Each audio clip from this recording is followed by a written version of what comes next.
Hello viewers, welcome back to my channel. আমি আজকেও চলে এসেছি আপনাদের সাথে একটি নতুন রেসিপি শেয়ার করতে। আর আজকে আমি আপনাদের পারফেক্ট হালুয়া রেসিপি, সুজির হালুয়া অনেকেই রান্না করতে গেলে সঠিকভাবে রান্না করতে পারে না। দেখা যায় কেমন কাদা কাদা হয়ে যায়, সুজিদের দানা থাকে, ওই দানাটা থাকে না। তো আমি আজকে পারফেক্ট সুজির হালুয়া রান্না করব। আর এই জন্য আমি একটি কড়াইয়ে 3 টেবিল চামচ ঘি নিয়ে নিলাম। এখন আমি এর ভিতর আধা কাপ সুজি দিয়ে দিব। আর আমি কিন্তু সুজিটা খুব অল্প আছে, একেবারে সামান্য তাপে ভাজি করব, একটু সময় নিয়েই ভাজি করব। আপনারা যদি পারফেক্ট সুজির হালুয়া রান্না করতে চান, এভাবে সময় নিয়েই আপনাদের ভাজতে হবে। সুজির হালুয়াতে এবার আমি একটু এলাচ গুঁড়া দিয়ে দিব। এলাচ গুঁড়াটা আমি সেন্টের জন্য দিব, এর জন্য হালুয়ার ভিতর একটা সুন্দর ফ্লেভার আসবে। এখন আমি এর ভিতর চিনি অ্যাড করব। আমি এখানে হাফ কাপ সুজিতে 1/3 কাপ চিনি নিয়েছি। আসলে চিনিটা হচ্ছে যার যার স্বাদের উপর। আর এই চিনিটার একটা দেওয়ার কারণ হলো, যদি সুজি ভাজতে ভাজতে চিনি দেওয়া হয় তাহলে সুজিতে যখন দুধ অ্যাড করব একটুও দলা পাকবে না। এখন আমি এর ভিতর 1.5 কাপ দুধ দিচ্ছি। আপনারা পরিমাণটা দেখুন, হাফ কাপ সুজিতে আমি 1.5 কাপ দুধ দিব। আপনারা এই মাপটা অবশ্যই মনে রাখবেন। এইভাবে যদি আপনারা হালুয়া রান্না করেন, দেখবেন হালুয়ার দানাটাও অনেক সুন্দর থাকবে। এবার আমি বাকি চিনিটা অ্যাড করে দিব।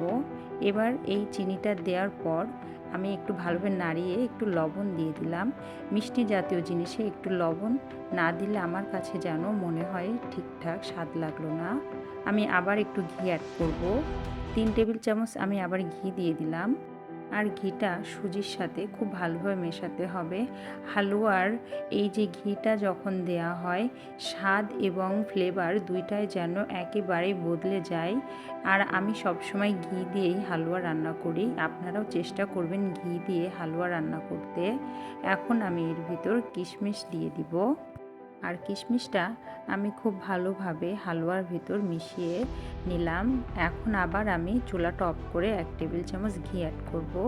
এই ঘিটা দিচ্ছি একেবারে নামানোর সময়। আপনারাও এভাবে রান্না করবেন, দেখবেন আপনাদের হালুয়ার স্বাদটাই পরিবর্তন হয়ে গিয়েছে।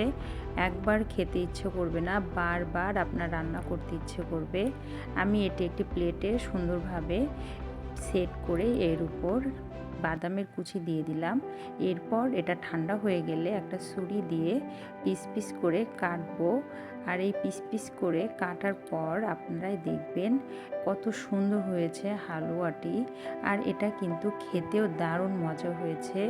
আপনারা বাসায় খুব সহজে হালুয়া তৈরি করতে পারেন।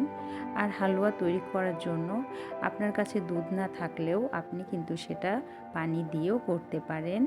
আমার হালুয়া রান্না রেডি। এখন দেখুন কত সুন্দর হয়েছে, যেমন দেখতেও সুন্দর হয়েছে তেমনি কিন্তু এটা খেতেও মজা হয়েছে।